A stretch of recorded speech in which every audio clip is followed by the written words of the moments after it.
It was past midnight, and the wind outside howled like a beast in pain.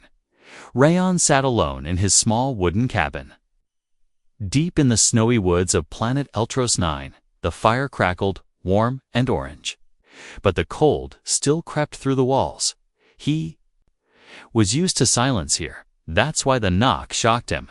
3 soft knocks, slow and weak. He froze, his cup of tea halfway to his mouth. No one should be out there, not at this hour. Not in this storm.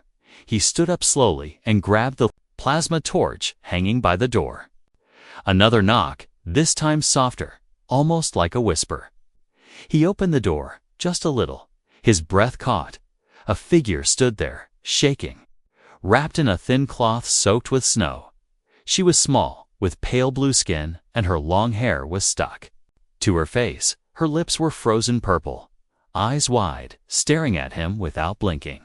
In her trembling hand, she held a note. Rayon opened the door fully and reached for the paper. Her fingers were ice cold, almost lifeless. He read the note. Had just 2 words written in shaky black ink. "Warm me?" Without thinking, Rayon stepped aside and pulled her in. The girl collapsed as soon as she crossed the threshold. He caught her in his arms. Shocked by how light and cold she was, he placed her on the couch near the fire and wrapped every blanket he had around her. She didn't speak, didn't cry, just stared at the fire like it was the first time she had seen light. Rayon tried speaking. "Hey, can you hear me?" No answer. He brought a thermal pack and placed it on her chest. Her eyes moved to him slowly, then to the note still in his hand. He understood. She needed heat fast, or she would die. He turned the heater to full power and sat beside her. Her breathing was shallow, like a bird struggling to stay alive. Her skin had strange patterns, thin glowing lines, like circuits under the surface. They pulsed faintly, like they were trying to come alive. But the light was too weak, fading outside. The wind howled louder, but something else joined the sound. Rayon stood up and walked to the window. He saw nothing, only snow and trees. But something was out there. He could feel it. He closed the curtains and locked the door. Suddenly, the girl gasped. Rayon rushed to her side.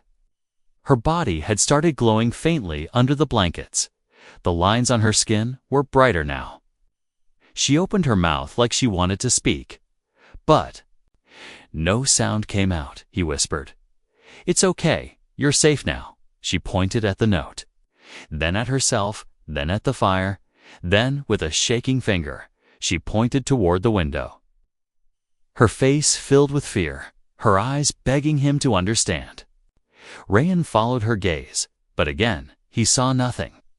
Then he noticed footprints in the snow. Not human, not any animal he knew. 4-legged, wide and deep, circling the cabin, he felt a chill down his spine. Someone or something was hunting her. He turned off the cabin lights, leaving only the fire. He grabbed his old rifle and checked the charge full. The girl grabbed his sleeve, shaking her head. "No fight," she whispered, her voice like ice cracking. "Just warm." Rayon paused, then nodded. He sat back beside her. Holding her cold hand in his, she didn't flinch, only closed her eyes. The glowing lines on her skin pulsed gently, warming. It was like she was drawing life from the heat. Outside, the strange footsteps faded away. But Rayon didn't sleep. That night, he kept watch as the fire burned low, holding the hand of a silent, freezing alien girl, wondering what nightmare had brought her to his door. And who or what might come next? The fire had burned low, and outside, the cold wind whispered through the trees like it carried secrets. Rayon sat close to the strange girl, her hand still in his, her breathing steadier now. Her glowing skin had warmed slightly, but her body was still too cold, too weak. She hadn't said anything more since that one whisper, "Just warm." Rayon gave her some warm water with a straw, and she sipped it slowly, eyes locked on his. There was something more than fear in her eyes, something deep. ancient and hurting. She pulled her knees closer to her chest and wrapped the blanket tighter. Rayan sat across from her and spoke softly. "Where are you from? Why were you out there?" She didn't answer, but she reached for the ashtray and dipped her finger into the cold black powder. Then she started drawing on the wooden floor simple shapes at first: a building, a tower. Then she drew herself inside the tower, surrounded by circles. Then she drew a stick figure with a red X across it. Rayan frowned, leaning closer. "You escaped from there." She nodded once, eyes heavy with sadness. She drew a circle around herself and made marks around it, like alarms or fences. She pointed to herself, then to the marks, then back to the window. His voice dropped. "They were hunting you?" Her lips trembled, and she nodded again, this time slower. Then she reached behind her neck and touched something under her hair. Rayan moved carefully and saw a faint metallic implant half buried in her skin. She shivered as he examined it, but didn't pull away. "It's tracking you," he whispered, understanding dawning on his face. The girl's eyes widened as if she knew what that word meant. She looked toward the door, fear returning in full force. Rayan stood and began pulling blankets off the bed, wrapping her again. "Tighter this time. We need to go," he said quickly. Grabbing his bag and rifle, the girl tried to stand, but her legs gave out. He didn't wait. He lifted her in his arms and carried her outside into the night. The snow was deeper now, falling harder, covering all signs of the strange footprints from earlier. But Rayan knew they were still out there, watching, moving, waiting. He ran down the back path into the woods, his boots crunching the fresh snow loudly. The girl hid her face against his chest, but her hand clutched his coat tightly. They reached the frozen river, where Rayan turned west toward the cliffs. There was a cave behind an icefall, one he had used years ago during supply runs. It wasn't warm, but it was hidden, and that was all that mattered. He reached the frozen sheet and kicked the edge, cracking it enough to slip through. Inside, the air was freezing, but there was silence, and that was good.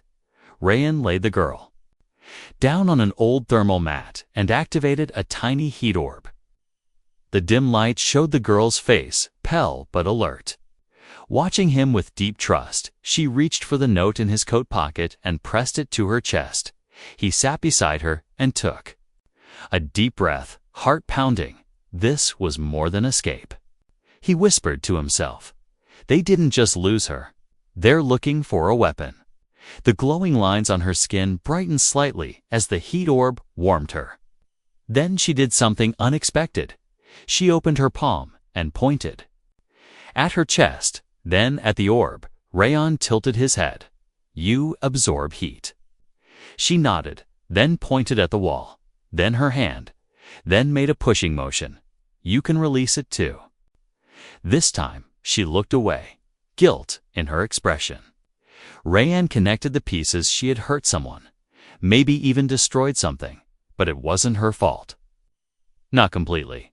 She had been used, he asked softly. "Did they hurt you?" She looked into his eyes for a long second, then nodded once. Slowly, he looked away, hands tightening around his knees. The silence stretched, broken only by the wind outside the icefall. Then the girl reached into the blanket and pulled out a small object. T looked like a broken collar. She handed it to Rayan, and he saw the faded symbol of a military lab Terran research unit, 87. His blood ran cold. That lab had been shut down 5 years ago after human rights violations. They had experimented on alien species, trying to weaponize biological traits. And now, sitting in front of him, was one of their survivors. The girl watched his face carefully as he stared at the collar. Then she did something gentle. She touched his hand with both of hers. It wasn't begging, it wasn't fear. It was trust, silent but clear. Rayan looked back at her. Then at the dark walls of the cave, he whispered, "They're going to come." "For you," she nodded. "Then we're going to be ready." Her eyes glowed faintly in the dark. not with heat, but with hope. Snow kept falling, and the night outside the ice cave felt endless. Rayan had barely slept, his back against the cold stone, one hand gripping his rifle. The girl lay beside the heat orb, wrapped tightly in every layer he could give. Her skin still glowed faintly, and now and then she would whisper words he couldn't understand. But in those whispers, there was pain, memory, and something worse, fear. When the heat orb dimmed, she stirred and sat up slowly. Her hands reached for the cave wall, tracing invisible shapes into the stone. Rayan watched as her glowing fingers formed lines, paths, turns. A map, she pointed to a symbol far to the north, then tapped her chest. Her voice was quiet but steady this time. Others, Rayan leaned closer. There are more like you. She nodded, tapping the stone map again. He stared at the cave wall, realizing this wasn't just about her. She had escaped, but others were still trapped, still suffering. Her mission hadn't been only to survive. It had been to reach someone who could help. "I'm not a soldier," he said quietly. She just looked at him, her eyes calm and glowing. She didn't ask for a hero. She asked for warmth. And now maybe, for a chance, Rayan stood and checked the charge on his rifle. It was still full. But supplies were running low. He knew the forest north of the ridge, but getting there meant crossing exposed land, open ground where anyone could see them. They left the cave at first light, walking slowly through the deep snow. Rayan carried a small bag. She followed close behind, her feet barely leaving prints. Though still weak, she was stronger than before. She didn't talk much, only when necessary, and her eyes stayed alert. He noticed the birds stop singing when she passed, like even nature knew something strange was walking nearby. At midday, they came across a clearing with broken glass panels, sticking out of the ground like jagged teeth, an old science outpost. Long buried by snow and time, inside, the girl walked directly to a steel hatch, her glowing hand resting on the lock. The metal groaned, and with a click, the door opened. Rayan followed her down the stairs, into darkness filled with stale air and quiet whispers from the past. The underground hall was full of empty cages and shattered equipment. Rayan's boots echoed in the silence. The girl stopped at a wall covered in handprints, small, glowing ones like hers. She placed her hand over one, and her body shivered. Memories washed over her. Silent but heavy, she didn't cry, but her face twisted with sorrow. Rayan stepped beside her, his voice low. "This was where they kept you." She nodded once, then turned away, her hands forming a shape, 3 fingers pointing up. A fourth folded. It was a signal, maybe a warning, maybe a memory. In one corner, an old control panel still blinked weakly. Rayan managed to power it up using a spare energy cell. What came on screen made his blood freeze. A live feed, 3 alien children, locked inside glass rooms, each hooked to machines. One of them looked straight into the camera and mouthed something. "Help." The girl stepped forward and touched the screen. Her body glowed brighter, reacting to the image. Rayan didn't ask what she was feeling. He already knew. She hadn't just run. She had escaped to find someone who could bring the others back. And now she had found him. He grabbed the last locator beacon from his bag and set it on the table. "This signal will bring them here," he said.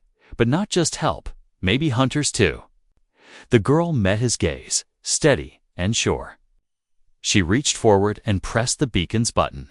A soft blue light blinked 3 times, then turned solid. Outside, the sky darkened with clouds, not storm clouds, but black drones circling overhead. They had been watching all along, waiting for her to lead them to the rest. But this time, Rayan didn't run. This time, he looked down at the glowing girl beside him and whispered. "They came for the wrong one." The wind stopped, not slowly, but all at once. Even the air in the room seemed to freeze. Rayan stared at the blinking beacon on the desk. its soft blue light pulsing in rhythm. The girl didn't blink, didn't move, her hand still resting on the button she had pressed. Outside, the sky had gone from gray to black, and not because of nightfall. A distant hum grew louder, the kind that crawled inside the bones. Rayan grabbed the rifle, his fingers shaking. He peeked through the cracked hatch and saw them 6 black drones, hovering low, moving in slow, perfect circles. No lights, no markings, just death, silent and patient. He turned to the girl.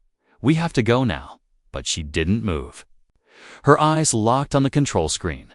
The feed showed the other children still trapped, still breathing. One of the kids pressed a hand to the glass, and the screen glitched, static flickering.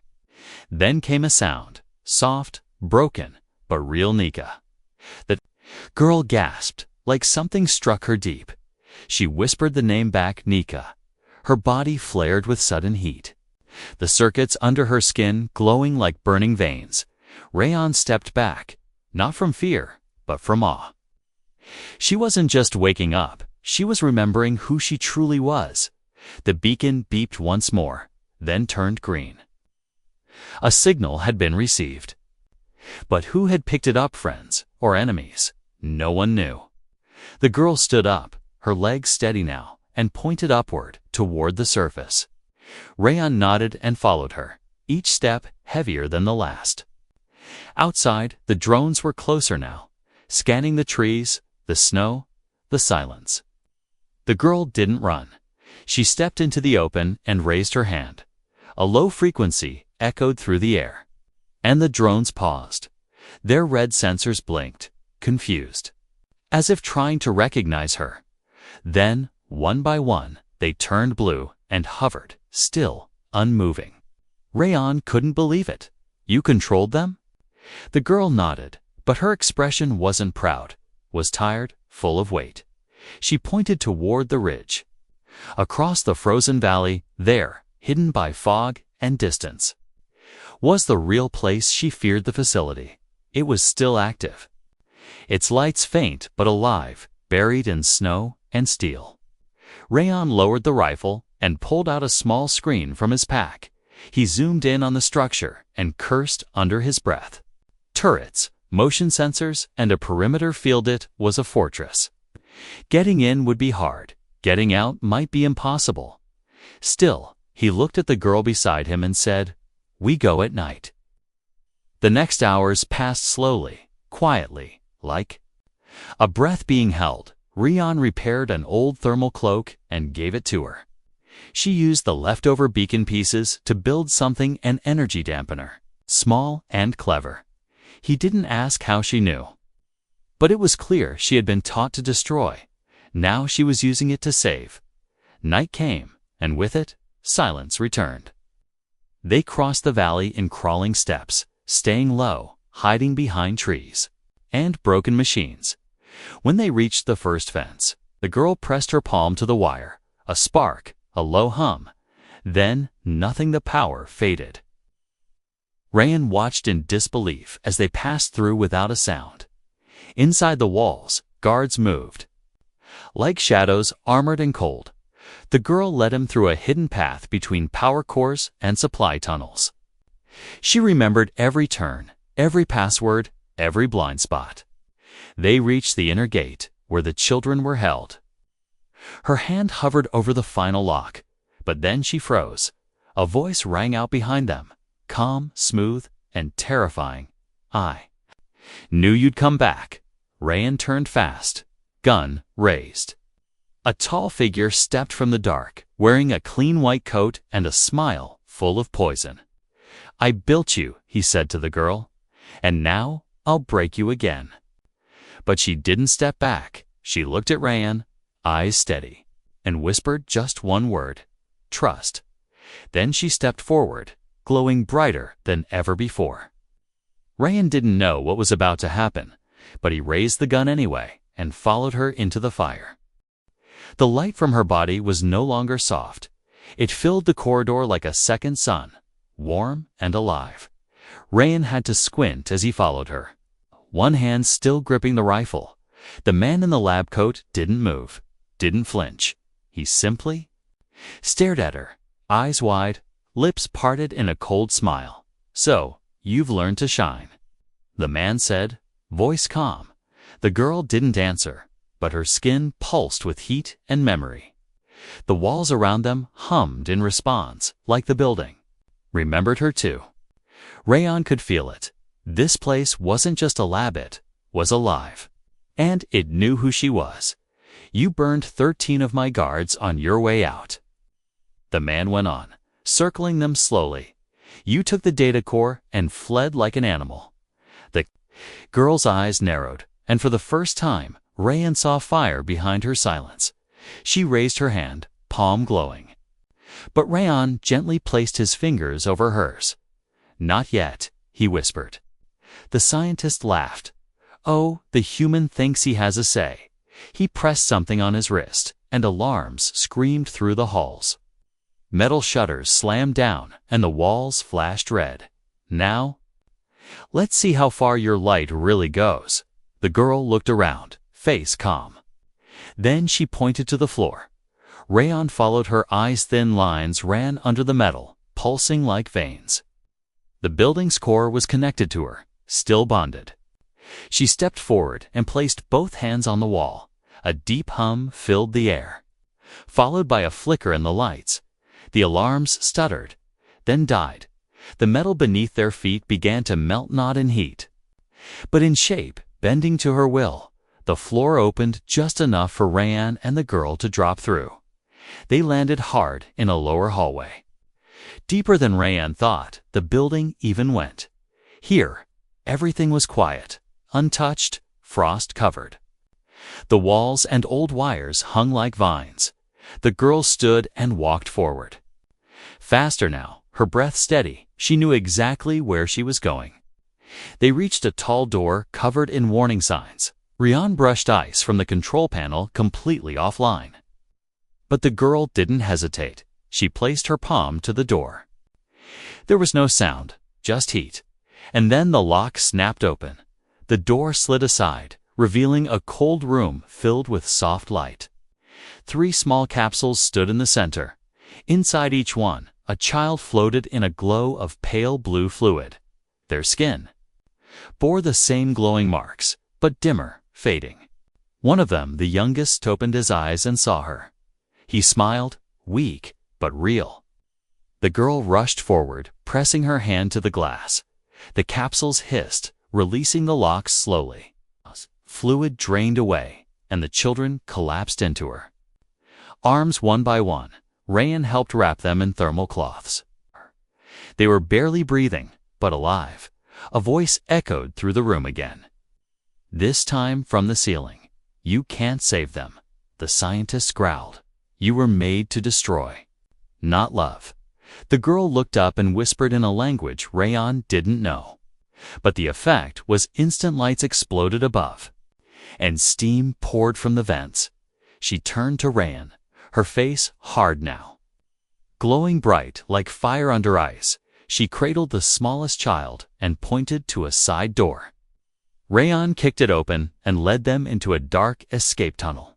He didn't know where it led, but the girl did. She walked with purpose, even with the weight of the child in her arms. Behind them, the sound of boots grew louder. Guards shouting, machinery moving, gunfire in the air. Rayon fired back twice, buying time.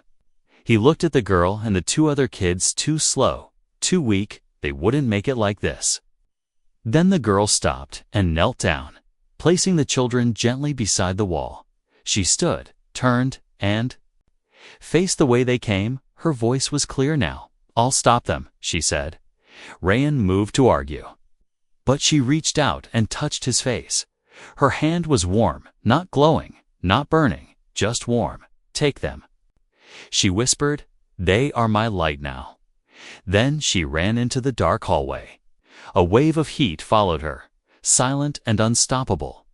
Rayon picked up the children and ran, not looking back, but even deep in the tunnel. He felt it the moment she let go. The walls shook, the world trembled, and somewhere behind him, Fire met steel. And the tunnel opened into a field of ice and silence. Rayan fell to his knees, snow crunching under his boots as he lowered the children into the soft white. They were breathing, but just barely. Their small bodies shivered, even wrapped in heat blankets, and she was gone. The girl, the fire, the glow. The one who knocked with frozen lips had stayed behind. Rayan looked back at the tunnel, smoke drifting from its mouth like a ghost. He wanted to run back, scream her name, but there was no name to call. He never knew it, and now? He might never get the chance. A long moment passed, filled only by the wind. Then, behind him, one of the kids coughed. Rayan spun around, pulling him close. Checking his pulse, still weak, but stronger than before. The glow under his skin was flickering again. Not fading anymore, her warmth had stayed with them. Rayan whispered, "You're safe now." But even he didn't believe it fully. Not yet. He needed help. Real help, not hope and heat alone. He looked up at the sky, storm finally breaking apart, revealing cold stars above. His hand reached into his coat and pulled out the last beacon core. He pressed the signal, the emergency distress frequency, blinking red. Old Earth's tech, it would take hours, maybe longer, but someone might hear it. Someone out there had to be listening, because she hadn't died just to save 3 lives. She had burned for a reason, and Rayan wouldn't let it be for nothing. Hours passed, and he didn't sleep. He sat against a rock, rifle on his lap. 3 kids pressed close to him for warmth. The field around them stayed quiet, untouched until just before dawn. When a small ship broke the clouds and hovered overhead, it wasn't sleek, it wasn't military, but it was human. And that was enough. A hatch opened, and a man stepped out, blinking in confusion at the sight. Then his eyes widened, seeing the children, their glowing marks, the heat shimmer in the air. He didn't ask questions, just helped Rayan carry them inside. The ship lifted into the sky, engines low and steady. Inside, Rayan sat near a heater, holding the smallest child close. One of the medics ran scans and muttered under his breath, "They shouldn't be alive." Rayan looked at him and simply said, "She made sure they were." As they flew over the ruined facility, the crew saw the damaged craters of melted steel, structures reduced to blackened rubble. Snow turned to steam, and at the center, a faint light still glowed in the smoke. No body, no trace, only heat.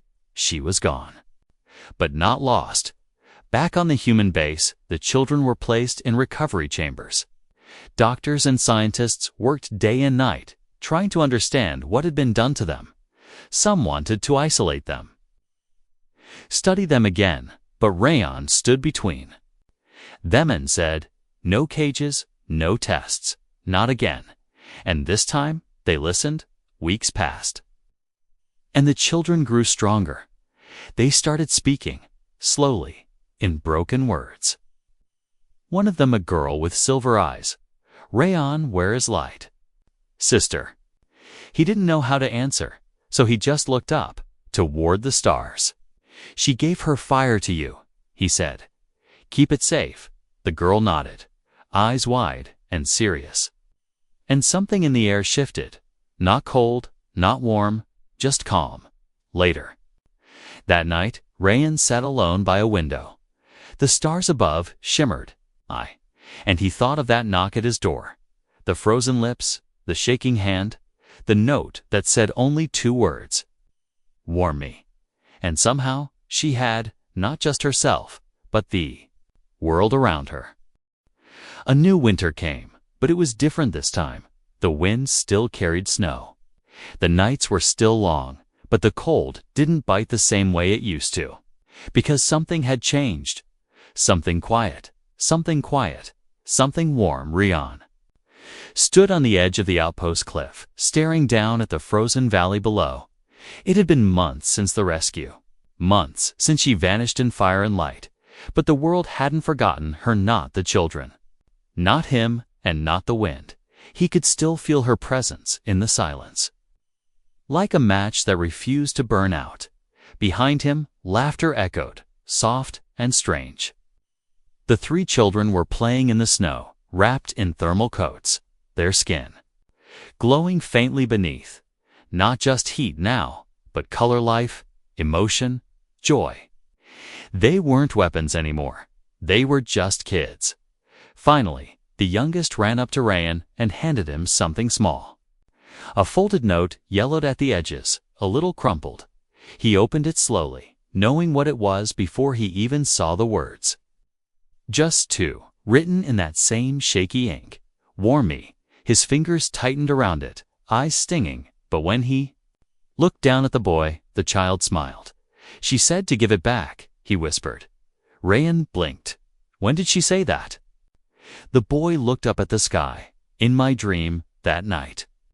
The stars burned brighter than he had ever seen, and for the first time, soft glow spread across the sky like a blanket of gold. Not northern lights, not weather, something older. Deeper, a farewell, or maybe a promise.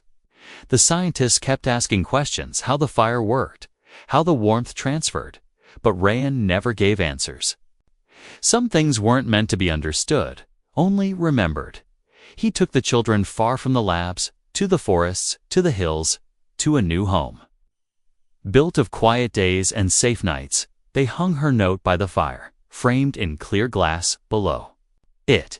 The children placed small stones, each one glowing softly, like pieces of her, and sometimes, when the wind came through the windows, the flame would flicker in a familiar rhythm, like footsteps, like breathing. She had knocked on his door, frozen and silent. Her warmth lived in three hearts, in one. Home, and in the wind that never stopped whispering. She had asked for warmth, but what she gave was fire. A fire that would never go out.